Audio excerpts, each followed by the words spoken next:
உங்கள் யாவரையும் ஆண்டவராகிய இயேசு கிறிஸ்துவின் திருப்பெயரிலே அன்போடு உங்களை வாழ்த்துகிறேன். இந்த மனமகிழ்ச்சியான நாளிலே தென்னிந்திய திருச்சபை மாமன்றம் நமக்கு கொடுத்திருக்கிற தலைப்பு come holy spirit transform the whole. படைப்பனைத்தையும் மறுமாற்றம் செய்ய வாரும் தூயாவியாரே என்கின்ற தலைப்பில் நாம் சிந்திக்க இருக்கிறோம். Come holy spirit transform the whole creation. படைப்பனைத்தையும் மறுமாற்றம் செய்ய, த ஹோல் கிரியேஷன், படைப்பனைத்தையும் மறுமாற்றம் செய்ய வாரும் தூயாவியாரே. அன்பிற்கிறவர்களே, இந்த நாளிலே நாம் பல்வேறு திருமறை பகுதிகளை வாசித்திருக்க வேண்டும். எசேக்கியேல் தீர்க்கதரிசன புத்தகம் 24:36 எனுமாக அப்போஸ்தலர் நடவடிக்கைகள் 2ஆம் அதிகாரம் 1-13, யோவான் நற்செய்தி நூல் 20ஆம் அதிகாரம் 19-23 ஆகிய வசனங்களை மையமாக கொண்டு நாம் சிந்திக்க அழைக்கப்படுகிறோம். நீங்கள் இந்த பகுதிகளை சிந்தித்து இன்னமும் இந்த வார்த்தைகளை ஆழமாய் அறிந்து கொள்ள உங்களை அன்போடு கேட்டுக்கொள்கிறேன். அன்பிற்குரியவர்களே, இந்த பகுதியானது 35ஆம் அதிகாரம் முதல் வசனத்திலே தொடங்குவதைப் போலவே 36ஆம் வசனமும் தொடங்குகிறது. முதல் வசனம் 2ஆம் வசனம் 35, கர்த்தருடைய வார்த்தை எனக்கு உண்டாகி, மனுபுத்திரனே, நீ உன் முகத்தை சேயீர் மலைக்கு நேராக திருப்பி. 36ஆம் வசனம் 36ஆம் அதிகாரம் முதல் வசனம் இப்படி சொல்கிறது, மனுபுத்திரனே, நீ இஸ்ரேல் மலைகளை நோக்கி தீர்க்க தரிசனம் சொல்ல வேண்டியது என்று தொடங்குகிறது. அன்பிற்குரியவர்களே, வாக்கு செய்யப்பட்ட இனமாகிய அல்லது வாக்கு செய்யப்பட்ட நாடாகிய இஸ்ரேலுக்கு கடவுளுடைய தீர்க்க தரிசனம் இங்கே உரைக்கப்படுவது தொடங்குகிறது. இங்கே நேரடியாக மக்களுக்கு என்று சொல்லாமல் சொல்லப்படுகிற தீர்க்க தரிசனம் எங்கே இருந்து தொடங்குகிறது? 36ஆம் அதிகாரம் முதல் வசனம், மனுபுத்திரனே, நீ இஸ்ரேல் மலைகளை நோக்கி தீர்க்க தரிசனம் உரைத்து சொல்ல வேண்டியது இஸ்ரேல் மலைகளே என்று சொல்லி இந்த பகுதி ஆரம்பிக்கிறது. செய்தி மக்களுக்கானது, ஆனால் இதனுடைய ஒட்டுமொத்த கவனமும் குவிப்பும் நிலத்தின் மீது இருக்கின்றது.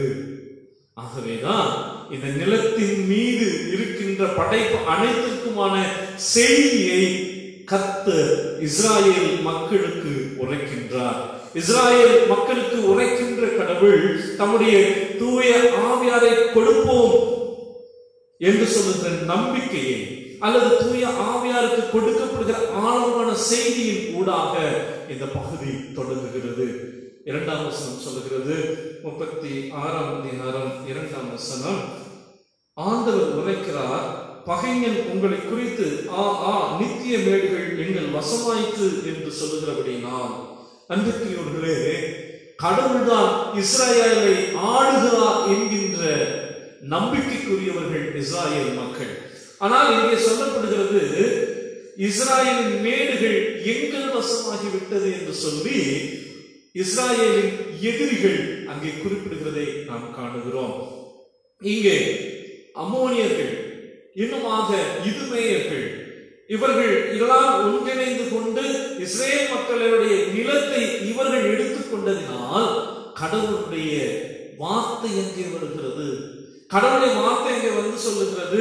மிக முக்கியமான ஒன்று, உங்களுடைய நாட்டிற்கு நான் ஆண்டவருடைய பரிசுத்த ஆவியார் கொடுக்கப்படுகிறார் என்கின்ற செய்தியை கொடுப்பதாக இந்த பகுதி சொல்லுகிறது. அன்பிற்குரியவர்களே, மலைகள், மேடுகள், நிலங்கள் கடவுளின் ஆளுகைக்கு உட்பட்டதாக இஸ்ரேல் மக்களுக்கு இந்த வாக்குத்தத்தம் கொடுக்கப்படுகிறது. இந்த வார்த்தை இறைவாக்காக, தீர்க்க தரிசனமாக கொடுக்கப்படுகிறது. எப்படி கொடுக்கப்படுகிறது? மிக முக்கியமாக 18ஆம் வசனம் சொல்லப்படுகிறது, ஆகையினால் தேசத்திலே அவர் சிந்தின ரத்தமும் அதை அவர்கள் தங்கள் நரகலான விக்கிரகங்களால் தீட்டுப்படுத்த நிமித்தமும் நான் என் உக்கிரத்தை அவர்கள் மேல் ஊற்றினேன். கடவுள் தம்முடைய கோபத்தையும் உக்கிரத்தையும் அவர்கள் மீது, இஸ்ரேல் மக்கள் மீது அவர் ஊற்றுகிறதற்கான காரணங்களை அவர் பட்டியலிடுகிறார். என்ன சொல்லுகிறார்? 36 வசனம் 18 வசனம் சொல்லுகிறது, அவர்கள் சிந்தின இரத்தத்தின் நிமித்தமும். எங்கே ரத்தம் சிந்தப்படுகிறதோ அங்கே கடவுளுடைய வார்த்தை காத்திருக்கிறது என்று பொருள். சிறுபான்மையாக அல்லது கேட்பதற்கு நாதியற்ற கூட்டம் என்று நினைத்துக் கொண்டு நாங்கள் என்ன வேண்டுமானாலும் செய்யலாம் என்று சொல்லி மகளுடைய ரத்தங்களை சிந்த தீவிக்கிறவர்களே, கர்த்தருடைய வார்த்தை சொல்லுகிறது முக்கியமான ஒன்று. கர்த்தர் எங்கே ரத்தம் சிந்தப்படுகிறதோ அங்கே கர்த்தருடைய இறைவாக்கு வெளிப்படும். இரண்டாவது சொல்லப்படுகிறது, இரத்தத்தின் நிமித்தமும் அவர்கள் தங்கள் நரகலான விக்கிரகங்களால் தீட்டுப்படுத்துவது நிமித்தமும். தங்களுடைய வழிபாடுகளிலே அவர்கள் செய்த பல்வேறு விதமான காரியங்களின் நிமித்தமும் தீட்டுப்படுத்தி இருக்கிறார்கள். எப்படி தீட்டுப்படுத்தி இருக்கிறார்களா? இந்த எசேக்கியேல் தீர்க்கதரிசன புத்தகம் 16 அதிகாரம் 36 வசனத்திலே சொல்லப்படுகிறது. அங்கே நாம் வாசிக்கிறோம், கர்த்தராகிய ஆண்டவர் சொல்லுகிறது என்னவென்றால், உன் வேசித்தனத்தின் அசுத்தம் பாய்ந்தபடினாலும் நீ உன் காம விகாரிகளோடும் அருவருக்களாகிய உன் நரகலான விக்கிரகங்களோடும் வேசித்தனம் பண்ணி இவைகளுக்கு உன் பிள்ளைகளின் இரத்தத்தை படைத்தபடினால் உன் நிர்வாணம் திறக்கப்பட்டபடினாலும். ஆக இங்கே எசேக்கியேல் தீர்க்கதரிசி ஏன் கடவுளுடைய இறைவாக்கு இப்போது கொடுக்கப்படுகிறது என்பதற்கு சொல்லப்படுகிற செய்தி இருக்கிறது. எங்கே அநியாயமாக ரத்தம் சிந்தப்படுகிறதோ அங்கே கடவுளுடைய வாக்கு வருகிறது. அடுத்தபடியாக விக்கிரக ஆராதனை என்று சொல்லுவதெல்லாம் பழங்கால விக்கிரக ஆராதனைகள் என்பது காம களியாட்டுகள் நிறைந்தது. மதுவை அருந்திவிட்டு மேலதானங்களோடு யார் வேண்டுமானாலும் யாரோடு வேண்டுமானாலும் புணரலாம் என்று சொல்லுகிற இந்த காம விக்கிரகங்களுக்கு எதிராக இருப்பதுதான் விக்கிரக ஆராதனை. ஏதோ விக்கிரக ஆராதனை விக்கிரகத்தை வைத்து வழிபடுவது மாத்திரமல்ல, அதை சுற்றிலும் நடக்கின்ற காம விகாரங்கள். அது மாத்திரமல்ல, 16 அதிகாரத்தில் சொல்லப்படுகிறது, உங்கள் பிள்ளைகளின் ரத்தத்தை நீங்கள் படைத்ததினால். அப்படி என்றால் சிசு கொலை, குழந்தைகள் கொல்லப்பட்டார்கள். அது மாத்திரமல்ல, இந்த குழந்தைகளுடைய ரத்தம் அங்கே விக்கிரகங்களுக்கு சிலைகளுக்கு படைக்கப்பட்டது. அது மாத்திரமல்ல, 23 அதிகாரம் 36 வசனம் 37 வசனங்களிலே வழக்காடு மன்றங்களிலும் அங்கே வன்முறை நிகழ்த்தப்பட்டது என்றும் அங்கே சொல்லப்படுகிறது. 23 அதிகாரம் 36 வசனம், நீ அகோலையாளையும் அகோலிபாளையும் குறித்து வழக்காட மனதானால் அவருடைய அருட்களையும் அவர்களுக்கு தெரிய காட்டு. அவர்கள் விபச்சாரம் பண்ணினார்கள். அங்கே கடைசியாக வருகிறது 37 வசனத்தின் கடைசி பகுதி, தாங்கள் எனக்கு பெற்ற தங்கள் பிள்ளைகளையும் அவைகளுக்கு இரையாக தீக்கடக்க பண்ணினார்கள். ஆக அக்கிரமம் தலைவிரித்தாடுகின்ற போது, எல்லா நிலையிலும் வன்முறை கட்டமைக்கப்படுகின்ற போது, நீதிபதிகள் என்று சொல்லுகிற அரசு வன்முறைவாதம் அங்கே நிகழ்த்தப்படுகின்ற போது, இஸ்ராயேலின் கடவுள் இறைவாக்கு உரைக்கின்றார். என்ன இறைவாக்கு உரைக்கின்றார்? இந்த படைப்பனைத்தையும் மாற்றுவதற்கு தூய ஆவியால் கொடுக்கப்படுகிறார் என்கின்ற செய்தி கொடுக்கப்படுகிறது. அன்பிற்குரியவர்களே, நாம் வாசித்தோம் 36 அதிகாரத்தில் நாம் வாசிக்க கேட்ட பகுதியிலே இந்த இறைவாக்குகள் கொடுக்கப்படுகிறது. 18 வசனம் சொல்லுகிறது, தேசத்தில் அவர்கள் சிந்தின இரத்தத்தின் நிமித்தமும் அதை அவர்கள் தங்கள் நரகலான விக்கிரகங்களால் தீட்டுப்படுத்தின நிமித்தமும் நான் என் உக்கிரத்தை அவர்கள் மீது ஊற்றினேன். 21 வசனம் இப்படி தொடங்குகிறது, ஆனாலும் இஸ்ரவேல் வம்சத்தார் தாங்கள் வந்து சேர்ந்த புறையின மக்களினாலே பரிசுத்த குலைச்சலாக்கின என் பரிசுத்த நாமத்தின் நிமித்தமாகவே நான் இறங்குகிறேன் என்று. புறையின மக்கள் இஸ்ராயேல் மக்கள் அவர்கள் வழிதவறினர்களாக, புறையின மக்கள் முழுமையாக விக்கிரக வழிபாடு இன்னமாக பொல்லாத கைகள் ரத்தம் சிந்தினாலே தங்களுடைய பிள்ளைகளை தீயிலே கொளுத்தி போட்டு எரித்து, அது மாத்திரமல்ல அவர்கள் ரத்தங்களை சிந்துகிற இந்த கொலைபாதகத்திற்கு கடவுள் பதில் தருகிறவராக இருக்கிறார். ஆனாலும் இதற்கு முன்பு நீங்கள் இப்படி இருந்தீர்கள், ஆனாலும் இப்போது நான் என்ன செய்ய போகிறேன் என்பதை குறித்து முன்பதாகவே அவர் தீர்க்க உரைத்திருக்கிறார். 4ஆம் வசனம் சொல்லுகிறது, 3ஆம் வசனம் 4ஆம் வசனங்களை சொல்லுகிறோம், வாசிக்கிறோம். நீங்கள் சுற்றிலும் இருந்தவர்களை விழுங்கினபடினாலே, புறையின மக்களே, உங்களை சுற்றிலும் இருந்த மக்களை நீங்கள் விழுங்கி இருந்தபடினாலே, இஸ்ராயேல் மழைகளே, கர்த்தருடைய வார்த்தையை கேளுங்கள். இஸ்ராயேல் மழைகளே, கர்த்தருடைய வார்த்தைகளை கேளுங்கள். 8ஆம் வசனம் 9ஆம் வசனங்களில் வாசிக்கிறோம், நீங்கள் உங்கள் கொப்புகளை விட்டு என் ஜனமாகிய இஸ்ரவேலுக்கு உங்கள் கனிகளை கொடுப்பீர்கள். கிளைகளை அல்ல, கனி கொடுக்கிற காலம் இனி வரப்போகின்றது. அதற்கு தூய ஆவியார் கொடுக்கப்பட போகிறார். அவர்கள் இன்னும் தொடர்ந்து வாசிக்கிறோம் 9ஆம் வசனத்திலே, நான் உங்கள் பட்சத்திலே உங்களோடு இருக்க போகிறேன். அன்பிற்குரியவர்களே, மிக மிக ஒரு முற்றிலும் மாறுபட்ட ஒரு நிலைக்கு நேராக தம்முடைய வாக்கை கடவுள் கொடுக்கிறார். எப்படி கொடுக்கிறாராம்? முற்றிலும் மாறுபட்ட நிலைக்கு நேராக இந்த இஸ்ராயேல் நாட்டை அவர் எடுக்கிறார். இதுவரை எதிரிகளிடம் இருந்தது, இதுவரை எதிரிகள் தங்கள் பட்சம் இருக்கிறது என்று அவர்கள் நினைத்தார்கள். இதுவரை எதிரிகள் இந்த மேடுகள் நித்திய மேடுகளாக எங்களுக்குரியது என்று நினைத்தார்கள். இதுவரை அந்த இடங்கள் காம விகாரத்தின் இடமாக இருந்தது. இதுவரை விக்கிரகத்தின் வழிபாட்டுக்குரியதாக இருந்தது. இதுவரை குழந்தைகளின் ரத்தத்தை சிந்துகிறதாக இருந்தது. இதுவரை நீதிபதிகள் வன்முறையாளர்களாக இருந்தார்கள். ஆனால் இப்போது கர்த்தருடைய வார்த்தை வருகிறது. 24ஆம் வசனம் சொல்கிறது, நான் உங்களை புற மக்களிடத்திலிருந்து அழைத்து வருவேன். மிக முக்கியமான ஒன்று, மிக முக்கியமாக ஒன்று ஆண்டவர் சொல்லுகிற வார்த்தை, உங்களை புற இன மக்களிடமிருந்து உங்களை சுய தேசத்துக்கு உங்களை கொண்டு வருவேன், உங்கள் சொந்த நாட்டிற்கு உங்களை கொண்டு வருவேன். நாம் வாழ்கின்ற சூழல்களிலே இந்த பகுதி நமக்கு மிகப்பெரிய சவால்களை நமக்கு தந்து கொண்டிருக்கிறது.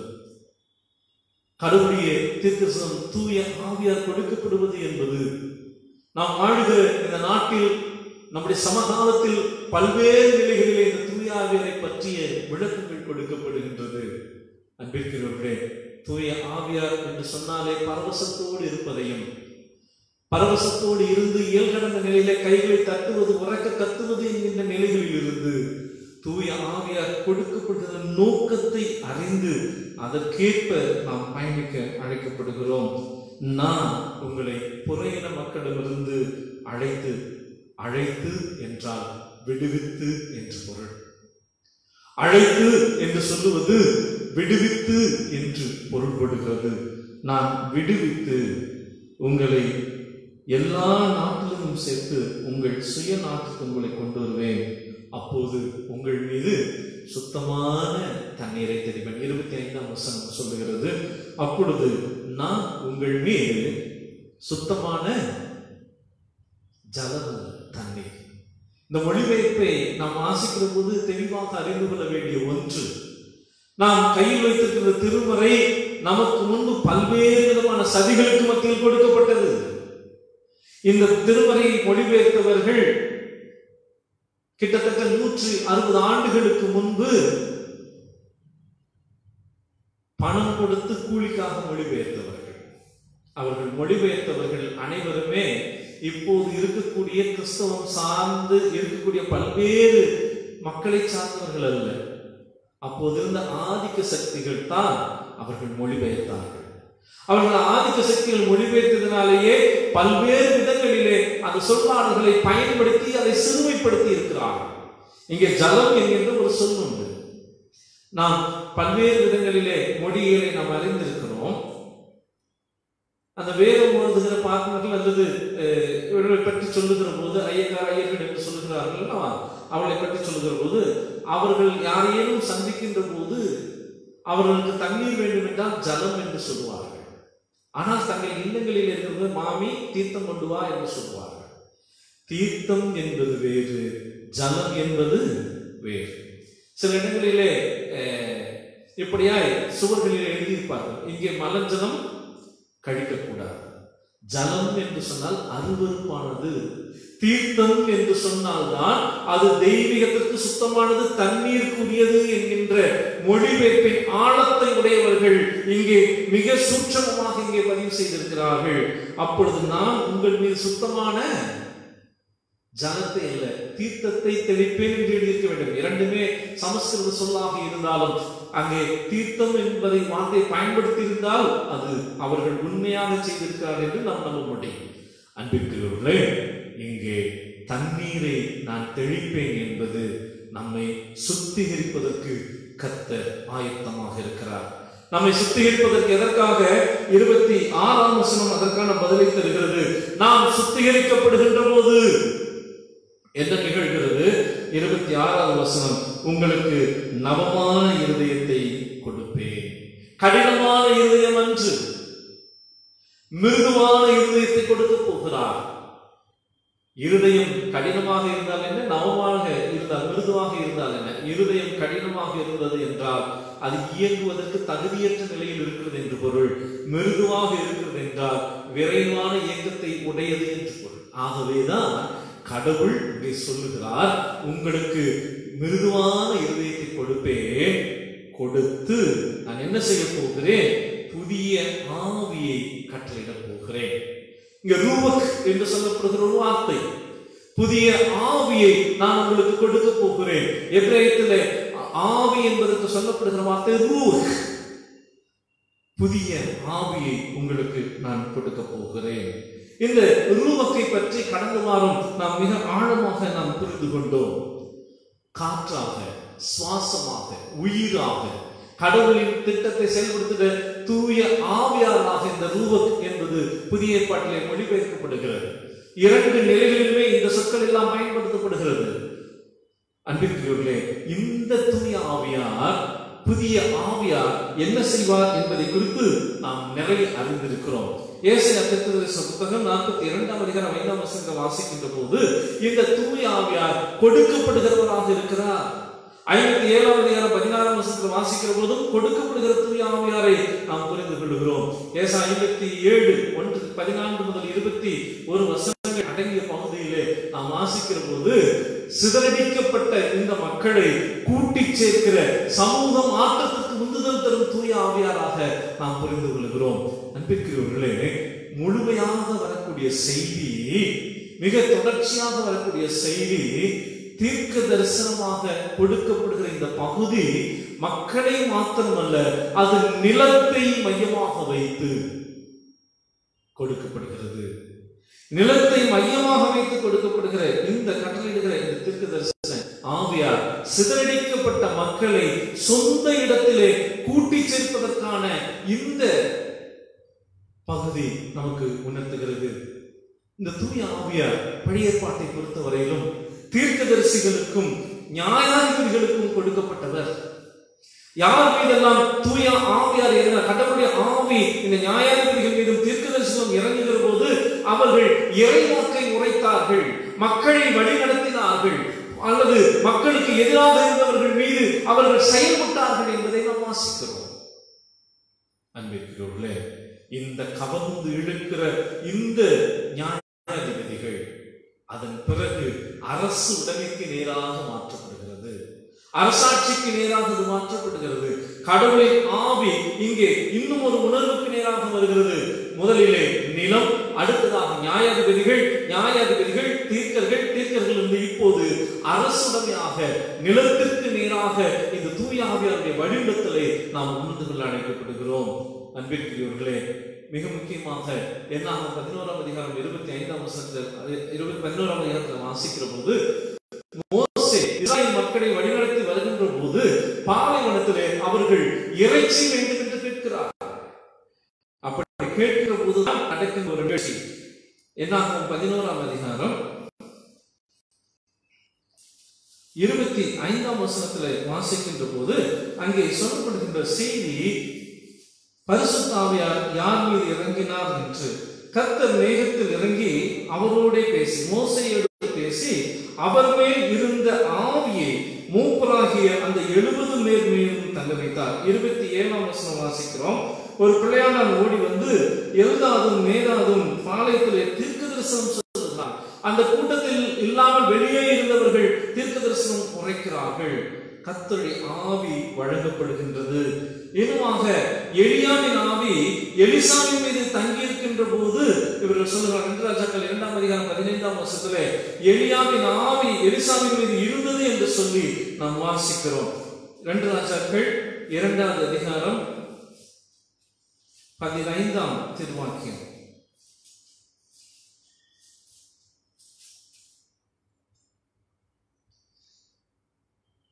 எலியாவின் ஆவி எலிசாவின் மேல் இறங்கி இருக்கிறது என்று சொல்லி அவருக்கு எதிர் மட்டும் போய் தரை மட்டும் குனிந்து அவர்களை வணங்கினார்கள். இங்கே தங்கி இருக்கின்ற ஆவியார், தூய ஆவியார் ஒன்று முழுவதுமாக அவர் நிரப்புகிறார், இரண்டாவது தங்கி இருக்கிறார். இன்னும் உபாகமம் 34ஆம் அதிகாரம் 9ஆம் வசனத்தை வாசிக்கின்ற போது அவர் தங்கி இருக்கிற ஆவியாராக இருக்கிறார். இன்னுமாக நாம் வாசிக்கிறோம், பல்வேறு நிலைகளிலே நாம் வாசிக்கிறோம். தொடர்ச்சியாக வாசிக்கப்படுகிற உபாகமம் 34:9ஆம் வசனத்திலே யோசுவாவின் மீது மோசே தன்னுடைய மரண தருவாயில் கை வைக்கிறார். கை வைக்கும் போது தொடர்கின்ற ஆவியார், நிரப்புகின்ற ஆவியார். 34ஆம் அதிகாரம் 1ஆம் வசனம் அந்த மோசேயுடைய வடிவத்தை 9ஆம் வசனம் உறுதிப்படுத்துகிறது. இந்த மோசே யோசுவாவின் மீது கை வைக்கின்ற போது 34:9 வாசிக்கிறோம். மோசே யோசுவாவின் மீது கை வைக்கின்ற போது அவர் அந்த ஆவியாரை பெற்றுக் கொள்கிறார். இந்த முறை திருத்துவ பணிகளிடத்திலும் அந்த செய்திகள் வருகிறதை நாம் அறிந்திருக்கிறோம். அப்போஸ்தலர்களும் தங்கள் கரங்களை யார் மீதெல்லாம் வைக்கிறார்களோ அவர்கள் தூய ஆவியாரை பெற்றுக் கொள்கிறார்கள் என்பதை நாம் வாசிக்கிறோம். இன்னுமாக நிரப்பப்படுகின்ற அனுபவம், இன்னும் பல்வேறு நிலைகளிலே ஆற்றலோடு செயல்படுவதற்கான அனுபவம் எல்லாவற்றையும் தூய ஆவியார் தொடர்ந்து திருமறை நெடிகளும் அவர் கொடுத்துக் கொண்டே வருகிறார். தொடர்ச்சியாக தூய ஆவியாரின் எதிர்பார்ப்பு என்பது மேசியாவின் எதிர்பார்ப்போடு கூடியதாக இருக்கிறது. ஏசாயா 11ஆம் அதிகாரம் 2ஆம் வசனத்திலே நாம் வாசிப்பதும் 42ஆம் அதிகாரம் முதல் வசனம் 61ஆம் அதிகாரம் முதல் வசனங்களிலே இந்த ஆவியாரை பற்றி சொல்லப்படுகிறது. ஞானத்தையும் உணர்வையும் அருளும் ஆவியும், ஆலோசனையும் பலனையும் அருளும் ஆவியும், அறிவையும் கர்த்தருக்கு பயந்த ஆவியையும் கர்த்தராகிய ஆவியார் அவர் மேல் தங்கியிருப்பார். இந்த மேசியா என்பவர் வர இருக்கிறார். ஏசாயா 11ஆம் அதிகாரத்தில் நாம் வாசிக்கிறோம், ஈசா என்னும் அடிமரத்திலிருந்து ஒரு வேர் தோன்றி அதன் வேர்களிலிருந்து ஒரு கிளைகளில் அவர் மீது கர்த்தருக்கு பயப்படுகிறதையும் அருளும் அவர் மீது தங்கி இருப்பார். ஆக அன்பிற்குரியவர்களே, நிலத்தின் மீதான அரசுடைமை, அரசு ஆண்மை, அரசாண்மைக்கு நேராக மேசியா எதிர்பார்ப்பு, தூய ஆவியார் கொடுக்கப்படுகிற மிக முக்கியமான உச்சம் இந்த மேசியா எதிர்பார்ப்பு. 42ஆம் அதிகாரத்திலும் நாம் வாசிக்கிறோம், 61ஆம் அதிகாரத்திலும் இந்த மேசியாவை நாம் வாசிக்கிறோம். அன்பிற்குரியவர்களே, நான் தெரிந்து கொண்ட ஒரு தாசரும் ஆகிய ஆத்மாவுக்கு பிரியமானவரும் இவரே, என் ஆவியை அவர் மேல் அமர பண்ணினேன். இந்த மேசியாவின் மீது அமர பண்ணுகிறவர்.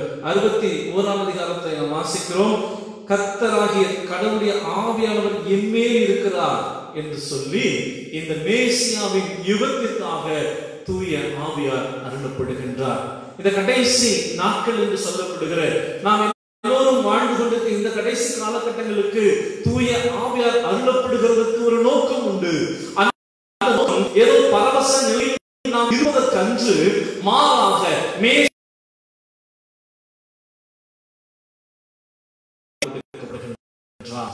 தூய ஆவியார் கொடுக்கப்படுகிறதனுடைய நோக்கம் இந்த உலகத்திற்கு நாம் அறிவிப்பதற்கு. இதற்காக நாம் வாசித்த இந்த எசேக்கியேல் தீர்க்கதரிசன புத்தகம் 8ஆம் வசனம் சொல்லுகிறது, இந்த நாடு கனிவெடுப்பதற்கு, இந்த நாடு இது ஒரு சக்திவாய்ந்த நாள், இது தெய்வீக சூழல் நிறைந்திருக்கிற நாளாக இன்னமும் இந்த நாடு உருவாக்கப்பட போகிறது என்பதற்கு அழகாக சொல்லப்படுகிற செய்தியை மையமாக வைத்து தூய ஆவியார் ஊற்றப்படுகிறார். அதனால்தான் 36ஆம் அதிகாரம் 34, 35 வசனங்களை நாம் வாசிக்கிறோம். மிக முக்கியமாக, பாழாய்த்த தேசம் கடந்து போகிற யாவருடைய பார்வைக்கு பாழாய்க்கிறதுக்கு பதிலாக அது பயிரப்படுகிறது. ஆவியார் ஊற்றப்படுகின்ற போது என்ன நிகழ்கிறதா? பாழாய் கிடந்தவைகள் இப்போது பயிரப்படுகின்ற சூழலுக்கு நேராக மாற்றப்படுகிறது. அன்பிற்குரியவர்களே, தூய ஆவியாரின் அருட்கொடை, தூய ஆவியாருடைய நிறைவு, தூய ஆவியார் அருளப்படுவது என்பது நமக்கு முன்பாக வைக்கப்பட்டிருக்கிற மிக ஆழமான செய்தி உணர்த்துகிற செய்தி. பாழாய் கிடந்தவைகள் வேளாண்மை பூமிகளாய் மாறும் என்று 2 நிலைகளும் அங்கே சொல்லப்படுகிறது. அடுத்தபடியாக சொல்லப்படுகிறது, அங்கே அன்னைப்பானவர்களும் குடியேற்றப்பட்டவர்களுமாய் இருக்கிறது என்றும் சொல்றார். 35ஆம் வசனம், பாழாய் கிடந்த தேசம் ஏதேன் தோட்டத்தை போலாயிற்று என்றும் அவாந்தரமும் பாழும் நிர்மூலமாய் இருந்த பட்டணங்கள் அன்னைப்பானவர்களும் குடியேற்றப்பட்டவர்களுமாய் இருக்கிறது என்றும் சொல்லுகிறார்கள். அன்பிற்குரியவர்களே, 2 நிலைகளிலே இங்கே வளர்ச்சி. ஒன்று, குடியேற்றம் செய்யப்படுகிறது. எங்கே அது நகராக இல்லங்களாக கட்டப்பட்டு வருகிறது, அங்கே விவசாயம் அழிந்து போகும் என்று சொல்கிற ஒரு பார்வை இருந்து கொண்டிருக்கின்ற போது, அவற்றுக்கு நடுவிலே இன்னும் ஒரு புதிய பார்வையை கடவுள் தருகிறார். இது மேசியாவின் யுகத்திற்கான அடையாளமாக இந்த தூய ஆவியார் அருளப்படுகிறார். அங்கே நகரமும் கட்டப்படும், வேளாண்மையும் வளர்ச்சி அடையும். நாம் அப்படி இஸ்ரேல் நாட்டை சற்று அதனுடைய நாடுகளை பற்றிய தகவல்களை நாம் கேட்டிருந்தோம் என்றால் கிட்டத்தட்ட அப்படிப்பட்ட வளர்ச்சி. 1900 முன்பு விவசாய நிலம் வெறும் 18%. காடுகளே இல்லை என்று சொல்லுகிற அளவுக்கு இஸ்ரேல் இருந்தது. ஆனால் இப்போது ரெஸ்டோரேஷன் ஆஃப் ஃபாரஸ்ட் என்று சொல்லி காடுகளை புதுப்பிக்கின்ற விவசாயத்துக்கு உலகமே எப்படி நடக்கிறது என்று இஸ்ரேலிடம் உதவி கேட்கிற நிலைக்கு நேராக இஸ்ரேல் இப்போது வளர்ந்து நின்று கொண்டிருக்கிறது. இந்த இஸ்ரேலை போல ஆண்டவரின் வாக்குத்தத்தம் நமக்கு கொடுக்கப்படுகிற செய்தி மிக முக்கியமான செய்தி. மேசியாவின் யுகத்திற்கென்று இப்போது தூய ஆவியார் நமக்கு கொடுக்கப்பட இருக்கிறார். தூய ஆவியார் கொடுக்கப்படுவது இந்த மேசியா யுகத்திற்கென்று கொடுக்கப்படுகிறார். அதனால்தான் இந்த தூய ஆவியார் ஊற்றப்படுகிறார் என்று சொல்ல, திரவ நிலையிலிருந்து ஊற்றப்படுகிறார். வெறும் ஆவியாக அல்ல, ஊற்றுவது என்பது திரவ நிலைக்கு தான் அது பொருந்தும் இல்லையா? தண்ணீரை போல அல்லது திரவ நிலையில் இருக்கும் லிக்விட் ஸ்டேட் இருந்தா மட்டும்தான் என்ன பண்ண முடியும்? ஊற்ற முடியும். ஆகவே திரவ வடிவத்தில் ஆவியார் ஊற்றப்படுகின்றார். அன்பிற்குரியவர்களே, மிக முக்கியமான ஒன்று, இப்படியெல்லாம் நான் பெற்றுக்கொள்ள வேண்டும் என்று சொன்னார், இந்த நவமான இருதயத்தை உடையவனாக புதிய ஆவியை நான் பெற்றுக்கொள்வதற்கு நான் செய்ய வேண்டியதாக கடவுள் நம்மிடத்தில் எதிர்பார்க்கிற ஒன்று, இந்த தூய ஆவியார் ஊற்றப்படுவதற்கு நாம் தகுதியாக இருக்க வேண்டும் என்று சொன்னால் 27ஆம் வசனம் சொல்லப்படுகிறது, என் கட்டளைகளின்படி நடக்க, என் நியமங்களை கைக்கொள்ள அவைகளின்படி உங்களுக்கு செய்வேன்.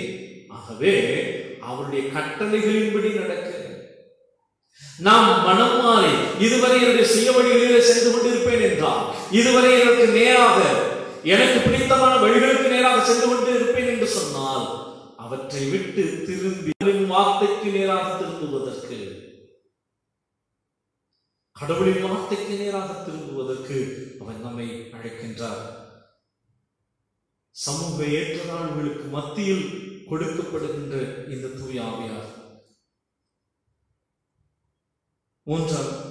யோவேல் புத்தகம் 3ஆம் அதிகாரம் 1-5 வரை இருக்கக்கூடிய பகுதிகளிலே சொல்லப்படுகிறது, இந்த சமூக ஏற்றத்தாழ்வுகள், சமூகத்தில் நடக்கின்ற அநீதிகளுக்கு நடுவில் ஏற்றப்படுகிறார். இன்னுமாக புரிந்து கொள்ளுதலே, கற்றுக்கொள்ளுதலே புதிய தொடக்கமாக 1 சாமுவேல் 29ஆம் அதிகாரம் 21ஆம் வசனத்திலே கடவுள் இடைபடுகின்றார்.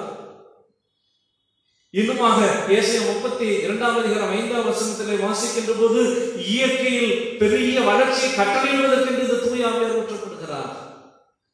ஏசாயா 32ஆம் அதிகாரம் 17ஆம் வசனத்திலே நாம் வாசிக்கிறோம், அமைதியும் நீதியும் நிறைந்த சமூகமாக இருப்பதற்கு இந்த தூய ஆவியார் கொடுக்கப்படுகிறார். 32ஆம் அதிகாரம் 17ஆம் வசனம், இப்படியாய் நீதியின் செயல்களையும் சமாதானமும் நீதியின் பலம் என்றுள்ள அமெரிக்கையும் சுகமாக இருக்கும் என்று சொல்லி இந்த பகுதியிலே கொண்டு வருகிறார். இந்த மேசியாவின் யுகத்தை பற்றி அந்த பகுதி சொல்லுகிறது. 32வது அதிகாரம் முதல் வசனம் சொல்கிறது, இதோ ஒரு ராஜா நீதியாக அரசாளுவார், பிரபுக்களும் நியாயமாக திரைத்தனம் பண்ணுவார்கள் என்று சொல்லி வருகிற பகுதியிலே சொல்லப்படுகிறது. நீதியின் செயலையும் சமாதானத்தையும் நீதியின் பலன் என்றும் உள்ள அமெரிக்கையும் சுகமாகவும் இருக்கும்படிக்கு இந்த மேசியா யுகம் வழிநடத்தும் என்று சொல்லப்படுகின்றது. அன்பிற்குரியவர்களே, இந்த தூய ஆவியார் கொடுக்கப்படுகிறார் என்று சொன்னால் நாம் ஏதோ பரவச நிலைக்கு அல்ல, மாறாக அங்கே ஆற்றல் படுத்தப்பட்டவர்களாக இந்த உலகம் முழுவதுக்கும் பரவி இந்த உலகம் முழுவதையும் மேசியா யுகமாக மாற்றுவதற்கு இந்த தூய ஆவியாரை நமக்கு கொடுக்கின்றார். மேசியா யுகத்திற்கு நம்மை ஆயத்தப்படுத்துகிறவராக இருக்கிறார் நம்முடைய கடவுள். அதனால்தான் சொல்லப்படுகிறது, மிக முக்கியமாக இந்த இல்லறத்தை, இந்த இடத்தை தூய்மையாக்குவதற்கு, இந்த இடத்தில் இருக்கக்கூடிய வன்முறைகள் அகற்றப்படுவதற்கு, குற்றமில்லாதவருடைய ரத்தம் சிந்தப்பட்டவருடைய நியாயம் செய்வதற்கு இந்த மேசியாவாக ஆண்டவர் வரப்போகிறார். குற்றமில்லாத ரத்தம் சிந்தப்பட்டது கலிலேயாவிலும் எருசலேமிலும் கோரசிலுவிலே ரத்தம் சிந்தப்பட்ட பிறகுதான் கடவுள் நியாயம் தீர்க்க இந்த தூய ஆவியாரை கொடுக்கின்றார். அவர் உயிரோடு எழுந்து 40 நாட்கள் மக்களிடையே தம்மை வெளிப்படுத்தினர்.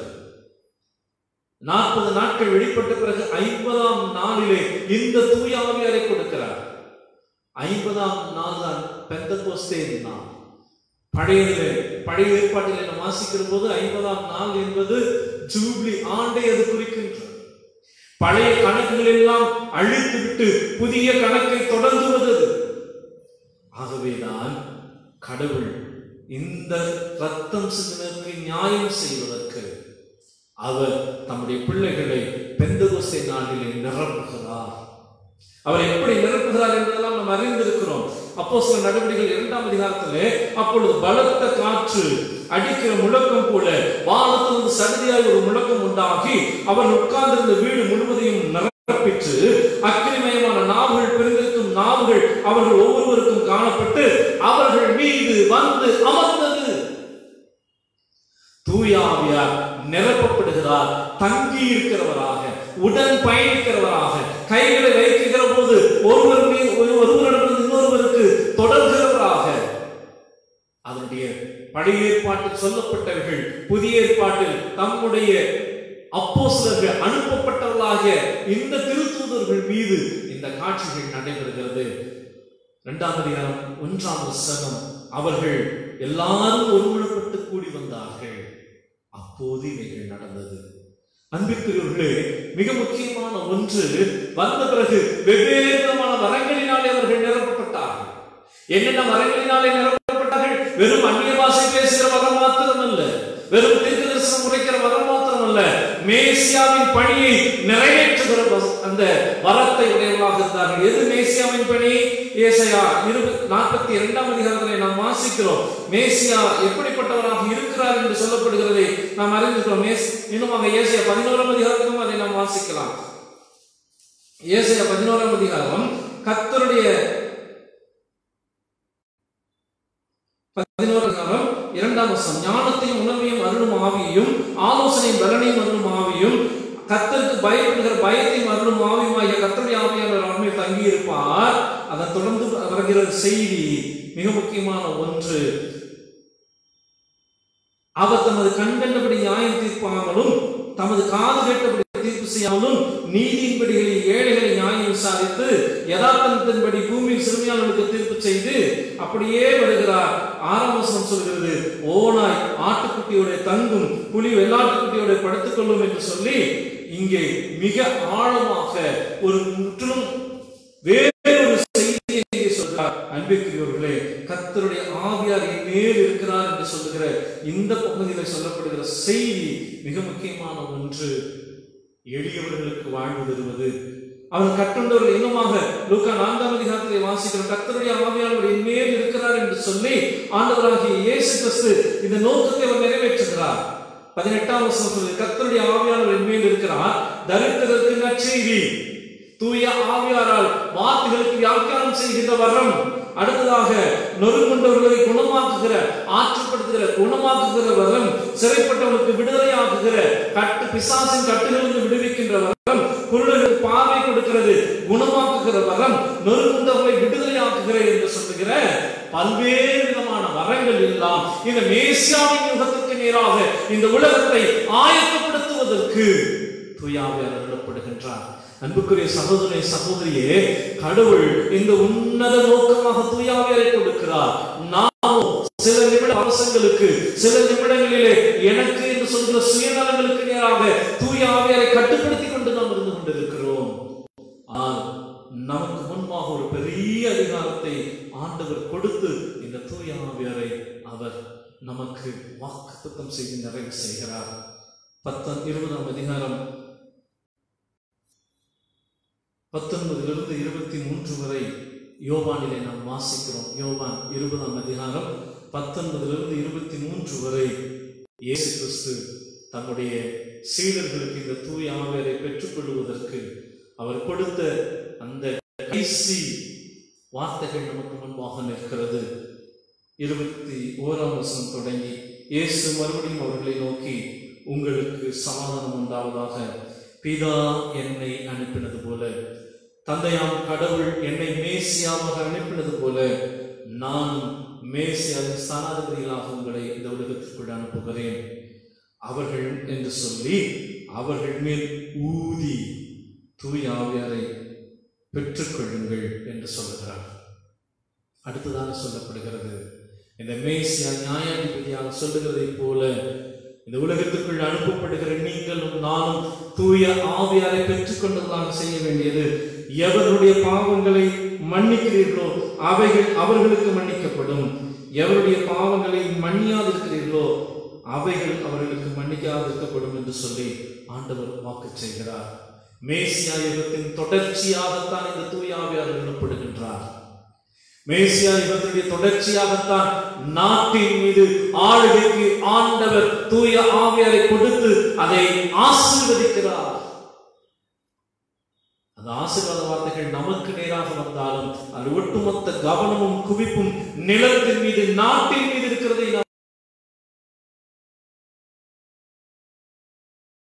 நாட்டின் ஒற்றுமைக்கு எதிராக, நாட்டினுடைய வளத்துக்கு எதிராக பிரச்சனைகள் எழுகின்ற போது தூய ஆவியாரின் அருட்கொடை பெற்றவர்களாகி நீங்களும் நானும் அந்த நாடு வளமோடு குடியேறப்படுவதற்கு சுகமானதாகவும், குடியேற்றப்பட்ட மக்களின் வாழ்வுக்கு வளமானதாக, வேளாண்மை நிறைந்ததாகவும் இருக்க செய்வதற்கு, எல்லா நிலையிலும் வரங்களை கொண்டு செயல்படுவதற்கு ஆண்டவர் நம்மை அழைத்திருக்கிறார்.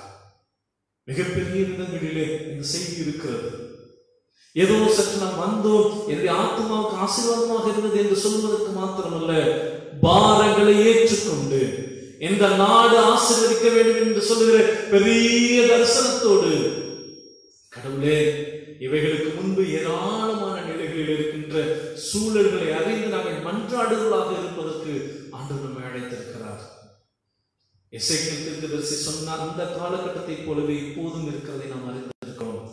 36ஆம் அதிகாரம் 18ஆம் வசனத்திலே வாசித்ததை போல, எசேக்கியேல் தீர்க்கதரிசி 36:18 வாசித்தது போல, சிந்தின ரத்தங்கள் ஏராளம் ஏராளம் இருக்கிறது. மதத்தின் பெயரால், சாதிய பெருமை கௌரவங்களின் அசிங்கமான கோரமான முகத்தின் பெயரால், இன்னும் பல்வேறு விதமான பொருளாசை என்கின்ற நிலைகளின் பெயரால் ரத்தம் ஏராளமாக சிந்தப்படுகின்றது. வன்முறைகள் ஏராளமாக கட்டமைக்கப்படுகிறது. வழக்காடுகிற நீதியின் பொருட்டு ஏராளமான நிலைகளிலே கடவுளுக்கு விரோதமான சூழ்நிலைகள் எழுகிறது. இன்னமும் பிள்ளைகளுடைய ரத்தம், குழந்தைகள் பல்வேறு நிலையிலே சிக்கலுக்கு உள்ளாக்கப்படுகிறார்கள். சீர்குலைக்கப்படுகின்ற சூழலுக்கு மத்தியிலே மேசியாவின் யுகத்தை வெளிப்படுத்துவதற்கு தூய ஆவியார் அருளப்படுகிறாரே. வேளாண்மை நிறைந்ததாக, குடியிருப்புகள் பாதுகாக்கப்பட்டவர்களாக உருவாக்கப்படுவதற்கான நேராக, ஏசாயா 11 வாசிப்பதை போல, ஓனாயும் ஆட்டுக்குட்டியும் ஒன்றாய் தங்கி இருப்பதை போல, பாலசிங்கமும் வலுசர்ப்பமும் இனமாக குழந்தைகளும் ஒன்று கூடி வாழ்வதற்கு ஏற்ப இந்த நாட்டை உருவாக்குவதற்கு தூய ஆவியார் அருளப்படுகின்றார். அன்பான பிள்ளைகளே, தூயாவியாருக்கு நாம் காத்திருக்கிறோமா? தூயாவியாரே, என்னுடைய நாட்டை சமாதானம் உள்ள நாடாக, வளமுள்ள நாடாக எங்களுக்கு ஆக்கித்தார் என்று கேட்போமா? ஒருபுறம் கொரோனா, இன்னொருவரும் எதிரிகளால் நமக்கு சிக்கல்கள், லடாக் பகுதியில எழுகின்ற பிரச்சனைகள், இன்னொருபுறம் இயற்கை மீது மிகப்பெரிய ஆபத்து கணை தொடுக்கப்படுகிற வெட்டுக்கிளிகளால் என்று சொல்லப்படுகிற துயர்கள், இவற்றுக்கு மத்தியில் தூய ஆவியாளர் நமக்கு கொடுக்கப்படுவது, தூய ஆவியார் நமக்கு கொடுக்கக்கூடிய நோக்கத்தை நாம் அறிந்து செயல்படுவதற்கு நாம் அழைக்கப்படுகிறோம். அவர் நமக்கு கொடுக்கப்பட்டதன் நோக்கமே படைப்பனைத்தையும் அவர் மறுமாற்றம் செய்ய அழைக்கிறாரே. படைப்பனைத்தும் ஆளுகையும் மேசியாவின் ஆளுகைக்குள்ளாக இருப்பதற்கு நம்மை அழைத்திருக்கிறாரே. கடவுளே, நாங்கள் இவற்றுக்கு நேராக பயணிப்பதற்கு தூய ஆவியின் பலத்தில் அதை நிரப்பும் என்று கேட்போம். தலைகளை தாழ்த்தி மன்றாடுவோம். ஆண்டவர் நம் ஒவ்வொருவரையும் நிரப்ப வல்லவராக இருக்கிறார். அவர்களுடைய ஆற்றலினாலே நம்மை இன்னமும் இந்த உலகத்தில் மேசியா யுகத்திற்கு நேராக இந்த உலகம் வருவதற்கு எல்லாவற்றையும் அவர் நிறைக்க வல்லவராக இருக்கிறார். ஆண்டவர் சன்னிதானத்தில் சொல்லுவோம், ஆண்டவரே, எங்கள் மீறுகளை நாங்கள் அறிக்கை பண்ணுகிறோம். நாங்கள் இதை அறிக்கை செய்தவர்களாக இந்த தூய ஆவியாரின் ஆற்றுதலுக்குள்ளாக நாங்கள் மன்றாடுகிறோம். சுவாமி, கண்களை மூடி ஆண்டவர் பார்த்து நாங்கள் மன்றாடுகிறோமா? முதலிலே எங்கள் மனமாற்றத்தை ஏற்றுக்கொள்ளும், எங்களுக்கு நவமான இதயத்தை தாரும் என்று கேட்போம். அப்போது தூயாவியார் நமக்கு அருளப்படுவார். தூயாவியார் அருளப்படுகின்ற போது இந்த உலகை மேசியாவின் உலகமாக மாற்றுவதற்கு அவர் நம்மை ஆற்றல் நடத்துவார். மன்றாடுவோமா? ஆண்டவர் சமூகத்தில் கேட்போம், ஆண்டவரே, இந்த தூயாவியார் அவர் நிரப்பி தங்கி அமர்ந்து மற்றவர்களை தலை வைக்கிற போது கடந்து அவர் செயலாற்றினார். அதற்கு முன்பு